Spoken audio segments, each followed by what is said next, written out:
I never thought a simple drive across America would turn into the kind of story you don't tell people unless you're prepared for them to look at you like you've lost your mind. But I'll tell it anyway, because I can't keep it inside anymore. Friends, you enjoy listening to stories, but you don't subscribe to the channel or like the videos. I request you to please subscribe to the channel right now so that I get more motivation to bring you even more stories. If you help me reach 1,000 subscribers, I promise to bring you extremely scary stories with a truly real feel. 2 horror stories every single day. So go ahead, like the video, subscribe to the channel, and now let's move on to today's story. It started on a late summer morning, the kind when the sky looks bleached from the sun and the horizon shimmers with that mirage-like haze. I had just graduated college on the East Coast, and instead of jumping into a job right away, I decided to take a solo road trip all the way west, where the Pacific waited like the final page of a story.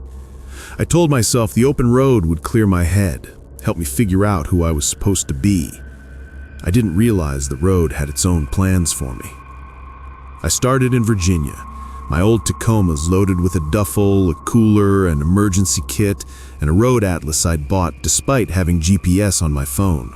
My mom had insisted, signals go out in the middle of nowhere, don't rely on gadgets, she warned. At first it was easy going. Small towns slipped past my windows, diners with neon signs, gas stations with their racks of beef jerky and weird roadside souvenirs. I kept the radio low, flipping between classic rock stations, podcasts, and static. Sometimes I even turned it off, just listening to the tires hum against the asphalt. But somewhere past Kentucky, after the sun had gone down, I got my first taste of how strange this trip was going to get. I had been driving for hours and needed gas. The interstate stretched endless in front of me, and when I saw a sign for Hollow Creek next exit, I didn't think twice. The ramp curled down into a 2-lane road with no street lights, just the glare of my headlights cutting into the darkness.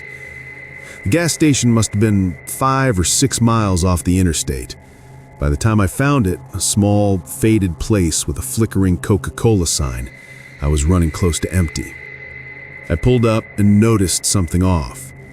No other cars, no sound except the crickets. The building looked abandoned, but the lights above the pumps still hummed. I got out, swiped my card. The pump worked. Relief washed over me.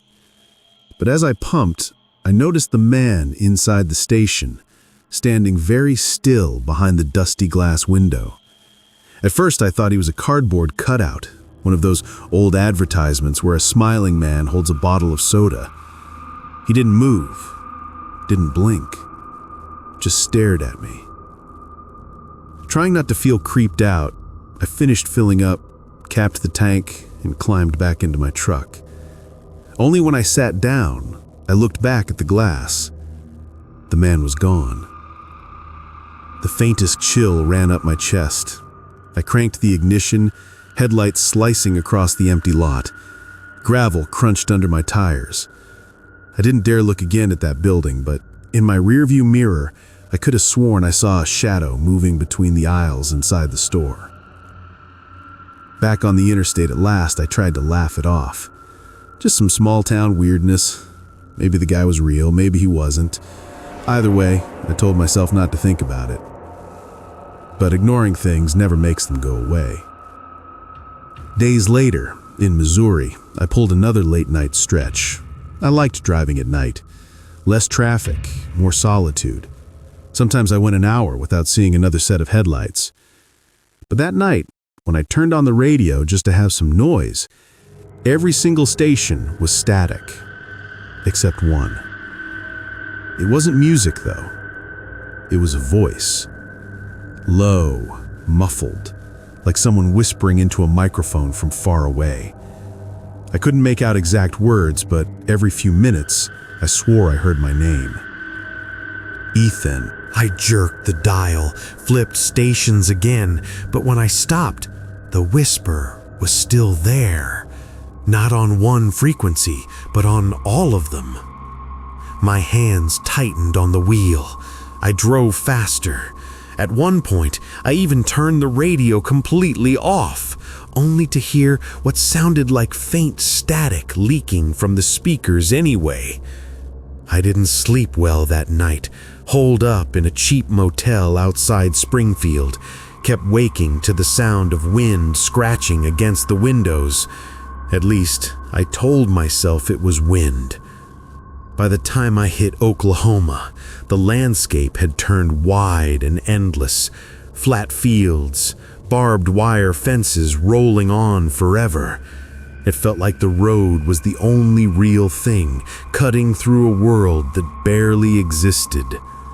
That's where I saw him. It was late afternoon, the sun a molten disk sinking low. A figure walked along the shoulder, thumb out, a bulging backpack slung over one arm. Normally, I wouldn't stop for a hitchhiker, but something about the stretch of road felt too empty, and slowing down felt less dangerous than leaving him behind in all that nothing. He climbed into the passenger seat without saying thanks. He was young, maybe early 20s, with shaggy hair and skin pale like he hadn't seen much sun. He smelled faintly of damp earth, like he'd been caught in the rain. "Where you headed?" I asked.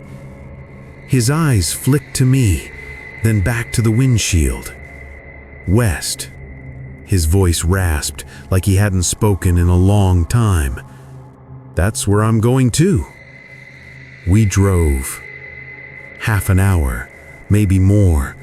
The silence stretched. The air inside the cab felt heavier. Something about this guy unsettled me, but I couldn't put my finger on it. Finally, I asked, "So, where are you coming from?" His head tilted, just slightly. A whisper came out of him, almost too soft to catch. "Hollow Creek." My knuckles went white on the wheel. That name, I hadn't seen it since the gas station. I hadn't told a soul about it. When I glanced over, the seat beside me was empty. The door hadn't opened. The backpack was gone. Only the faint smell of earth lingered. I nearly swerved off the road. My pulse hammered in my arms. After pulling into the next rest stop, I sat in the cab, chest heaving, headlights bouncing off empty vending machines. I didn't sleep that night either. And that's when the nightmare part of the journey truly began. I should have turned around then, gone home, forgotten the whole idea of crossing the country. But when you're on the road, momentum has a way of pushing you forward, even when your gut screams to stop. And my gut was screaming every mile after that night. I pushed west through Oklahoma, into Texas, then New Mexico, finding myself swallowed by long stretches of desert highway. The air shimmered with heat during the day, but nights, God, the nights out there were something else. Nothing but a black ocean of sky, stars sharp enough to cut, and silence pressing in like you'd been dropped on some planet no one else inhabited. I began to notice patterns. Sometimes in the corner of my vision, on the far fence line, I'd see figures walking, putting one foot in front of the other, just like the hitchhiker, always heading west. The moment I looked directly, they'd vanish. I drove faster. I kept the windows up even though it was hotter than hell, and whenever sleep pulled at my eyelids, I caught myself whispering, "Don't stop, don't stop," as if stopping meant something worse would catch up. Eventually, exhaustion forced me off an exit in Gallup, New Mexico. I found a rundown motel, the kind with faded turquoise paint, buzzing vacancy sign, and parking lot lights that only lit circles of dirt where weeds sprouted. I checked in with a clerk who hardly looked up from his TV. He slid the key toward me without a word, his reflection in the window behind him off somehow, slightly delayed, like the glass was a fraction of a second slow in catching up. I didn't even unpack, just collapsed on the bed. But sleep didn't bring rest. Instead, I woke in the middle of the night to scratching, like nails dragging across hollow wood. It was coming from inside the wall behind the bed. Thick, drawn-out scrapes, then silence, then a whisper. Not from the radio this time, from inside the goddamn wall. Ethan. I stumbled out of the bed, heart drilling into my throat. I pressed my ear against the peeling wallpaper. For a moment, only the tick-tick of pipes settling. Then, clear as glass, "You shouldn't have picked him up." I yanked my head back. Cold sweat slicked my face. I didn't wait for morning. I grabbed my bag, sprinted to the truck, and floored it out a gallop, tires screaming on the asphalt. As the motel shrink-wrapped into the dark distance behind me, I checked the clock on the dashboard. It was 3:33 a.m. Arizona brought no relief. Endless red earth, jagged cliffs glowing under the sun like ancient bones. By then, my hands had started to shake when I drove too long, my eyes raw from squinting. Somewhere past Winslow, a squat building appeared on the roadside. Roadrunner Diner. Its neon bird buzzed faintly above the roof, and I realized I hadn't eaten all day. Against my better judgment, I pulled in. Inside, the place looked clean enough, but empty. Red vinyl booths, checkered floor, pies under a glass dome that looked untouched in years. A waitress appeared from the kitchen. She wore a bright pink uniform, hair done up in a high ponytail. Too bright, too pristine for a diner this lonely. Her smile didn't quite reach her eyes. "What'll it be, hun?" she chirped, voice flat beneath the cheer. I ordered coffee, eggs, and bacon. She poured coffee that tasted metallic, like it had mineral dust dissolved in it. As I ate, I realized the other booths weren't empty after all. People sat slouched in them, not moving, not speaking, their skin pale, lips gray, eyes sunken as if they hadn't blinked in decades.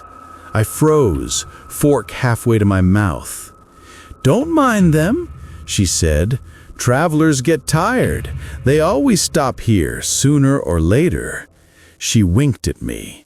When I looked back at the booths, the figures were gone. Every last one.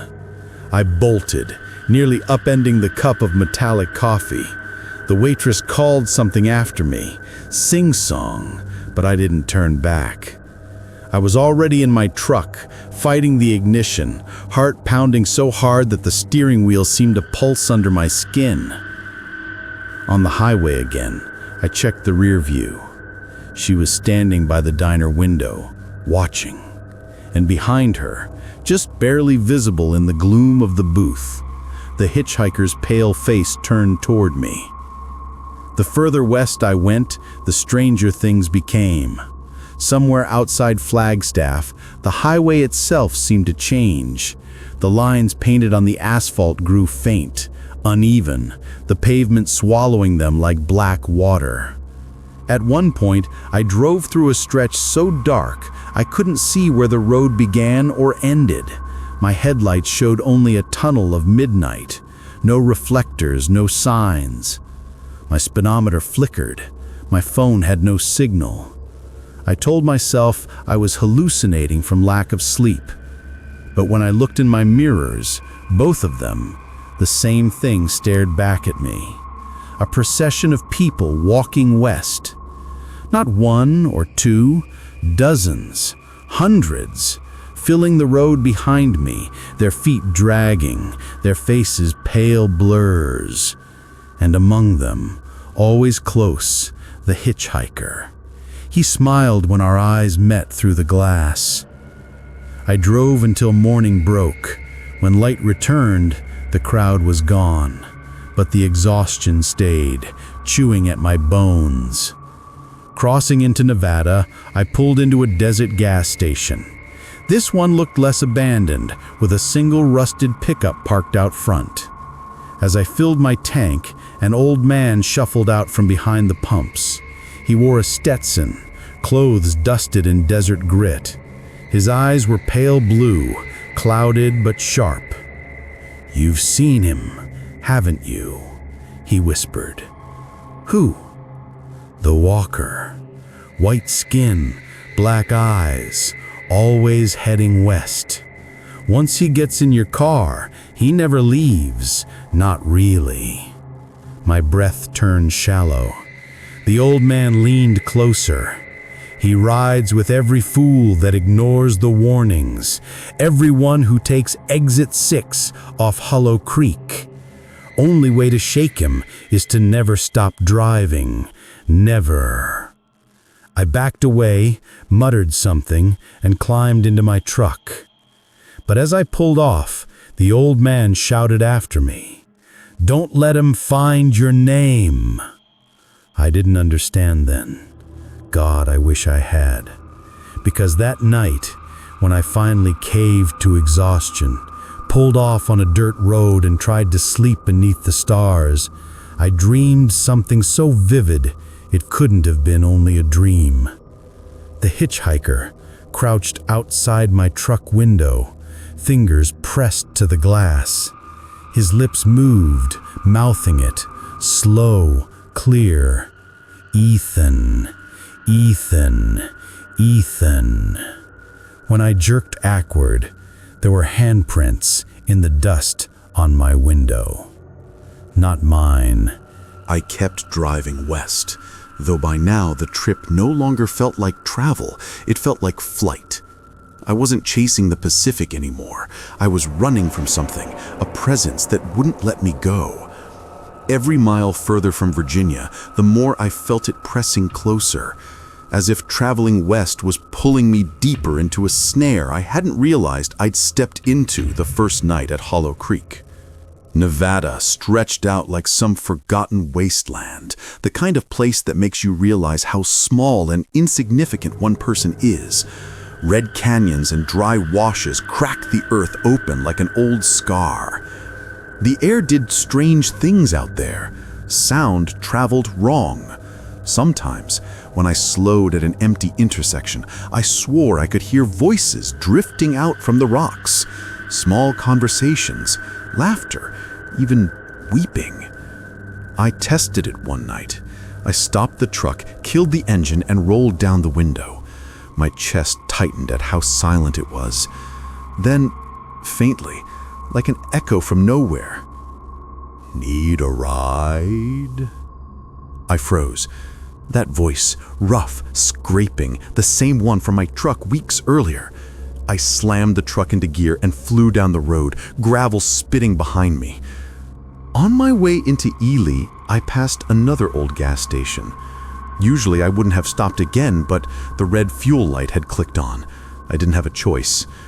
The place looked dead as bone, windows broken, old signs faded, weeds split through the asphalt. Still, the pumps flickered faintly. Against every instinct in me, I pulled up, swiped my card, no error message, gas began flowing. But then, I noticed the reflection in the glass door of the station's front store. It was me at first, but then it lagged again, just like at the Gallup Motel. Only this time, the reflection moved differently. My body was standing still, hand on the pump. In the glass, I was staring into the station, lips moving, whispering words I couldn't hear. The reflection stopped, turned its head slowly toward me, and smiled.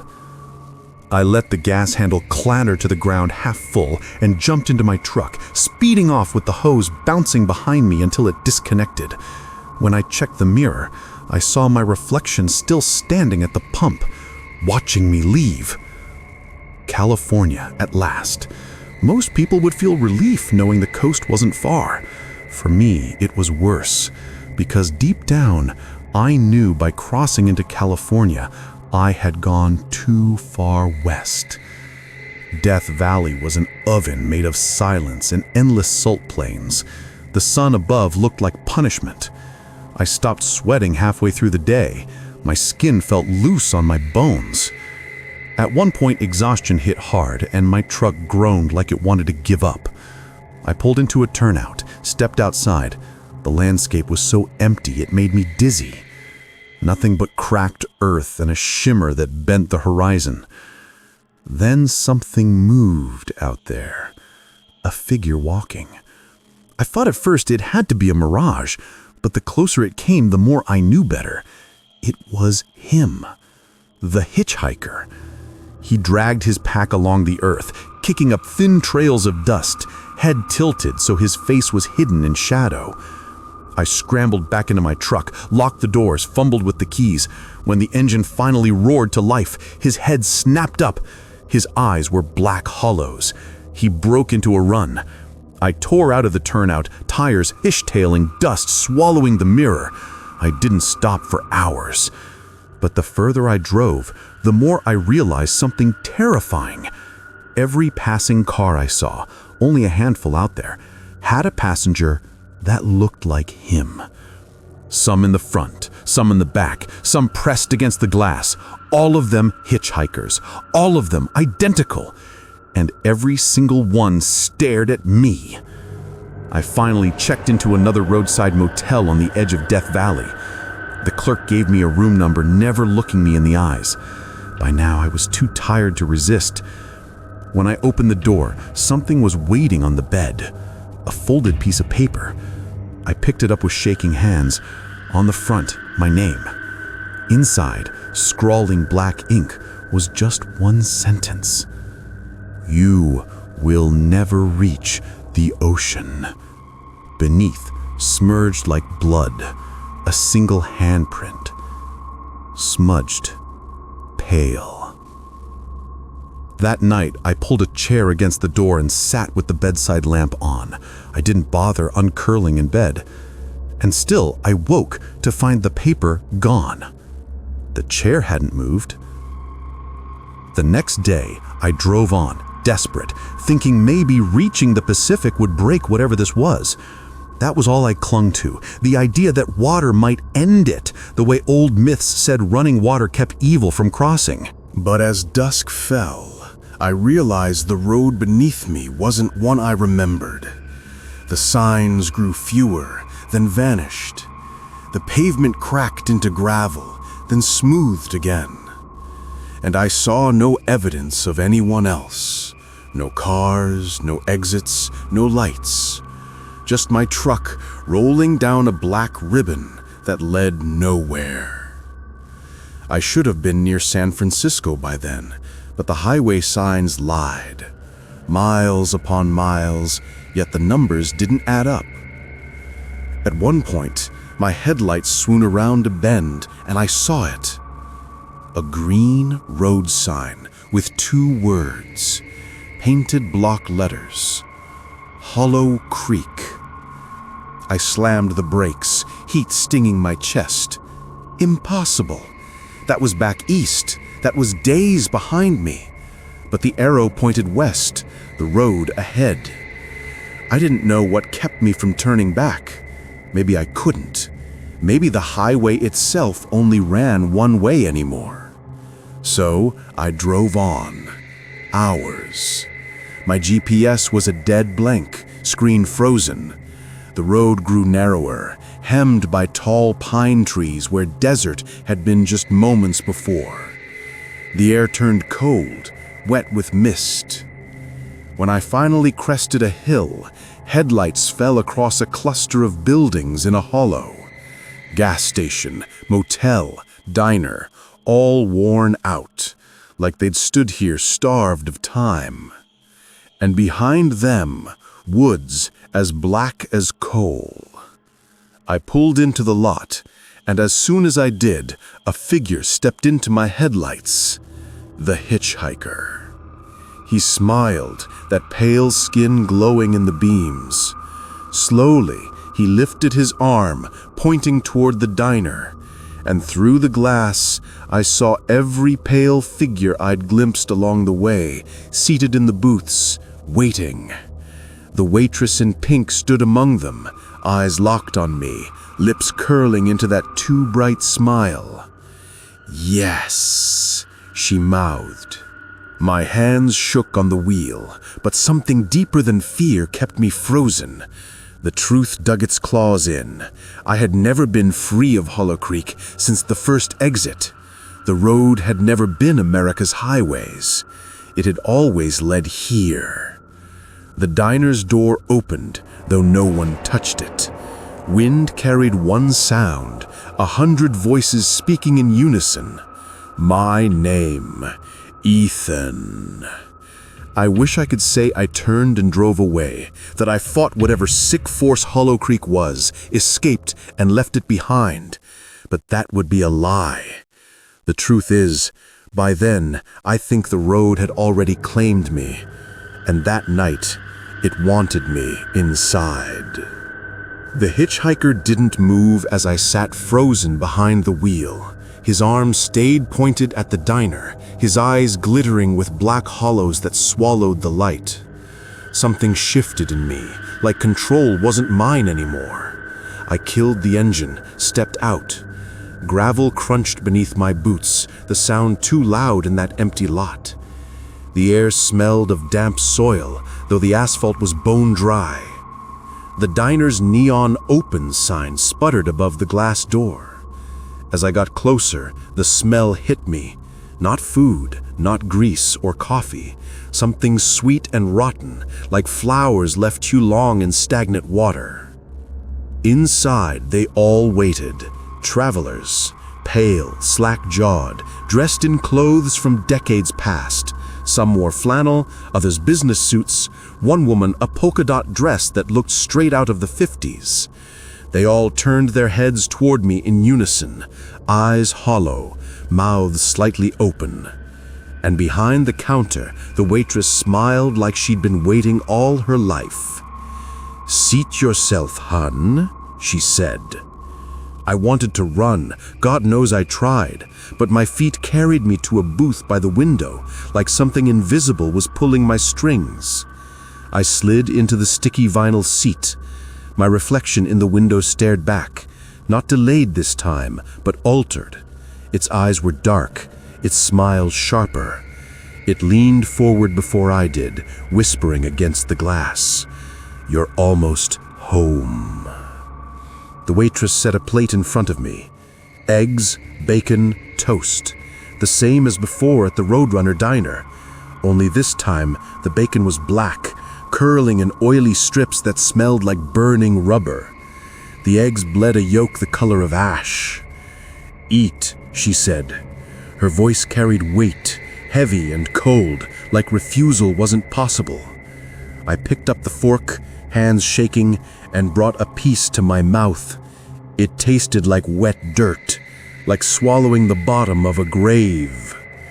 The pale travelers around me began to hum, low, resonant, vibrating the booth beneath me. Their mouths widened, drool spilling down their gray chins.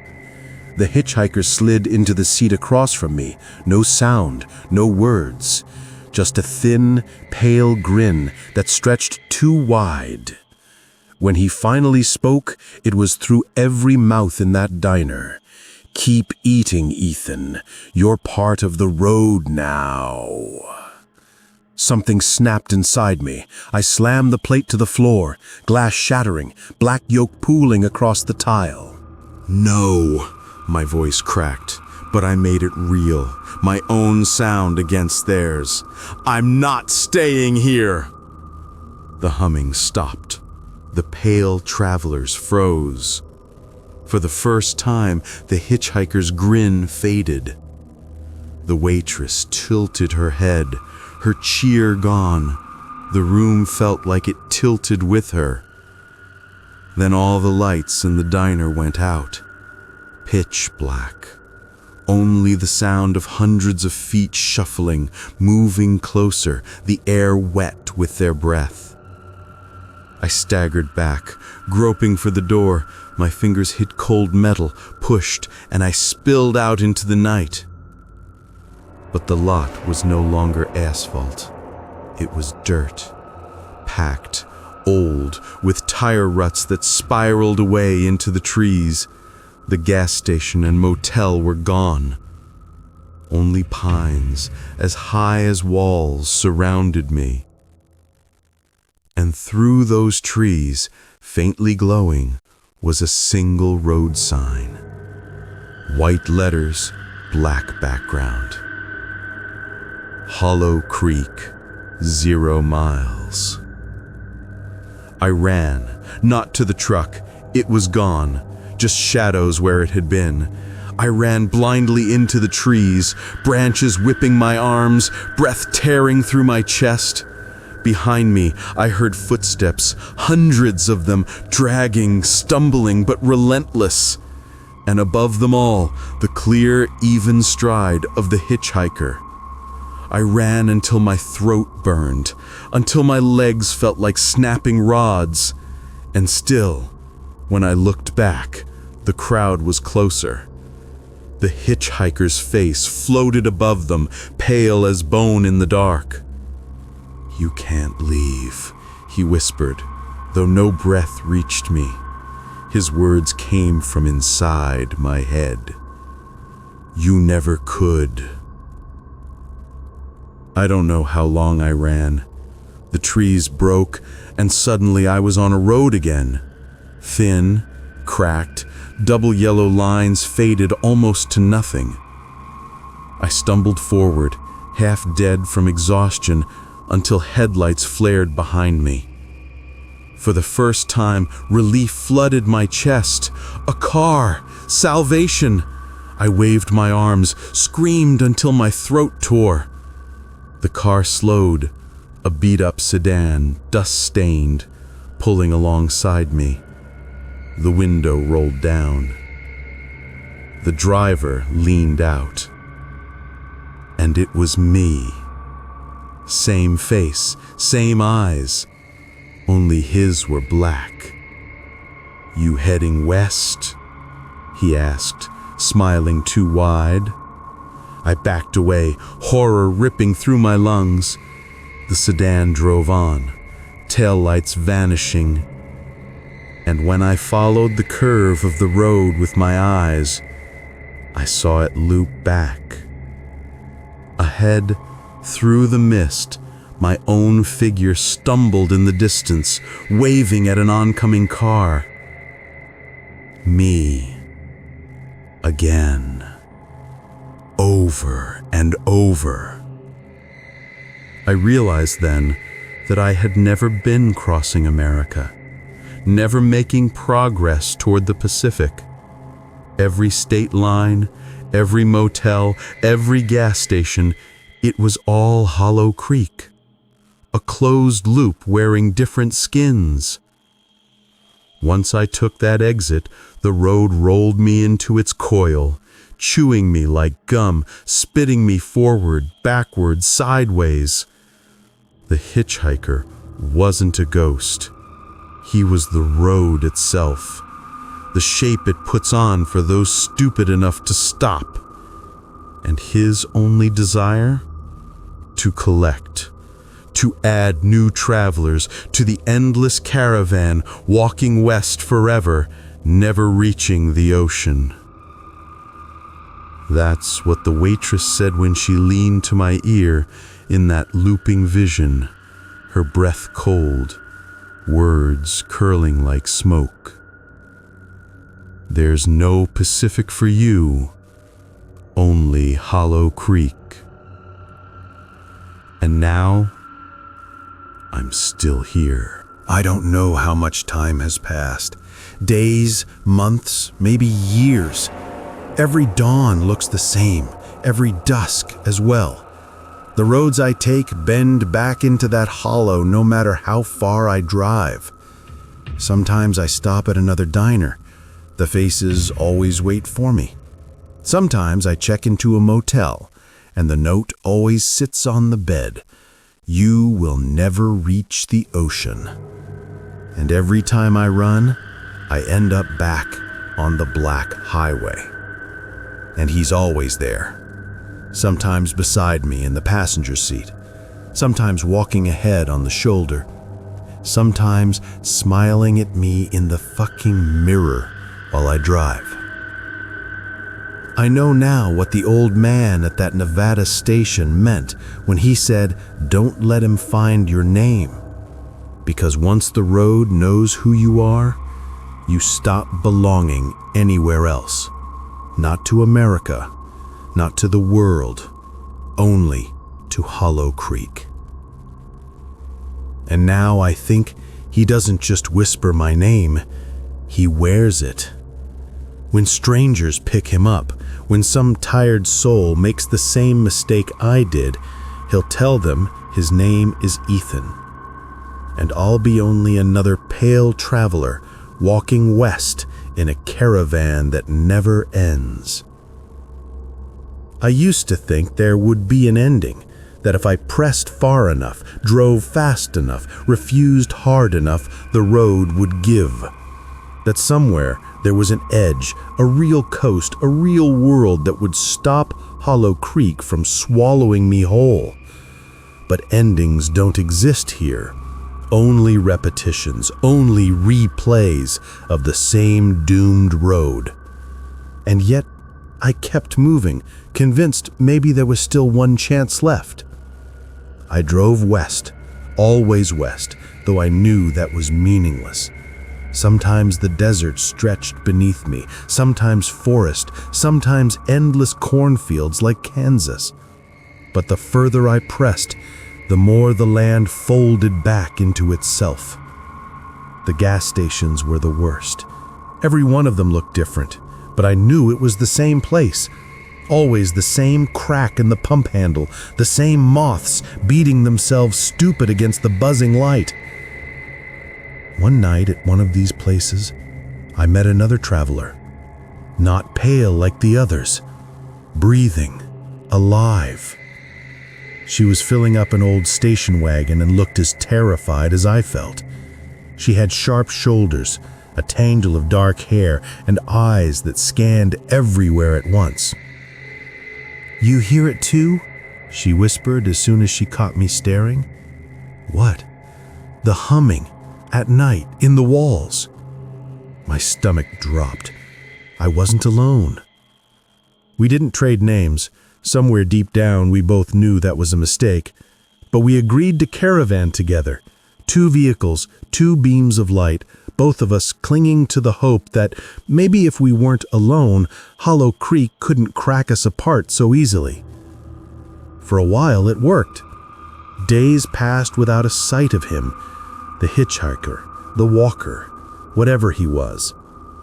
We shared supplies at rest stops, took turns napping while the other drove, even laughed nervously sometimes, trying to pretend the nightmare had dimmed. But by the 4th night, things changed. We were camped in a turnout somewhere in the mountains, Nevada, it looked like, maybe Utah, when she tapped on my window at 3 a.m. "Do you hear that?" We both stood outside, silence thick as ash. For a moment, I thought maybe she was losing it. But then it came. Not humming.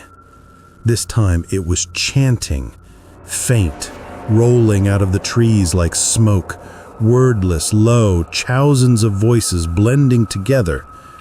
The sound of people walking. Her face tightened. Without a word, she grabbed her keys and climbed into her wagon. I did the same. We pulled out together, headlights cutting side by side through the dark. For miles, nothing but silence. Then, in my mirror, I saw it. Her car still beside me, but not her. The hitchhiker sat in her driver's seat, one pale hand on the wheel, the other resting casually out the window. He smiled at me. And when I blinked, her car was gone. Just like that. That was when I broke. I pulled off at the next turnout, slammed the brakes, and stumbled into the dust. I screamed at the sky, at the endless black highway beneath my feet, at the pines that bent and whispered in winds that weren't winds at all. "What do you want from me?" My voice cracked so hard it echoed. The answer came from everywhere: to keep driving. The trees spoke it, the ground, the sky, my own reflection in the dark window of the truck. To keep driving west. At some point after that, I stopped caring. I drove half dead, eyes raw with sleeplessness. I ate nothing. I drank water only when my tongue split with thirst. Then, one morning, out of nowhere, the world opened. And there it was, the Pacific Ocean. Steel gray waves hammered a rocky California shore, gulls spinning overhead, the horizon stretching endless and real. I stumbled out of the truck, sand crunching beneath my boots. I walked to the tide line, salt air thick and sharp in my lungs. "I made it," I whispered. "I beat you." And for a second, a single trembling second, I believed it. The hitchhiker stood beside me. I didn't see him arrive, didn't hear him move. He was just suddenly there, close enough that his shoulder almost touched mine. "You never left," he said. His voice was endless tires on endless asphalt. And when I looked again at the ocean, I saw it for what it was, a river of asphalt stretching to the horizon, black waves rising, cresting, foaming yellow with painted lines. The gulls were not gulls. They were mouths, pale, open, screaming mouths circling overhead.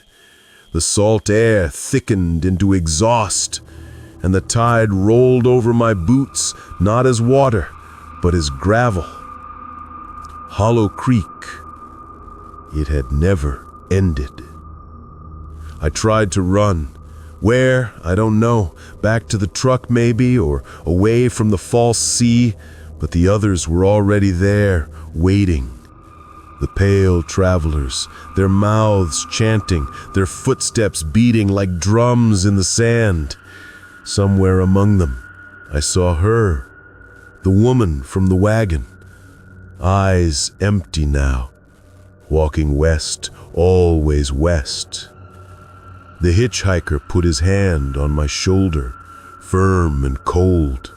He whispered, "Drive," and pressed keys into my palm, my own keys. When I looked down, I wasn't holding metal keys at all, just a strip of cracked asphalt, long and twisting. It burned into my skin. I blinked. My truck was in front of me again, headlights on, engine running, the road stretched wide open. Behind me, the caravan of hollow travelers shuffled, restless, waiting. And I understood. There is no escape. There is only the driver's seat, passed down from one poor fool to the next. The only choice left is whether you walk in the caravan or you sit behind the wheel, luring the next one in. The road wants drivers to keep it alive, and now it's my turn. So I keep driving. And sometimes I pick people up. I can't help it. That's the rule. A lone traveler on the shoulder, thumb out, eyes hopeful. They climb in, not seeing me fully, not knowing. Sometimes they last a while, sometimes not. Sometimes I find them later, walking in the caravan, lips muttering, "West, west, west." And eventually, they'll see their own reflection change. They'll hear their own name whispered back from the static. That's when they'll know, just like I know. There is no Pacific, only Hollow Creek, and it has no end.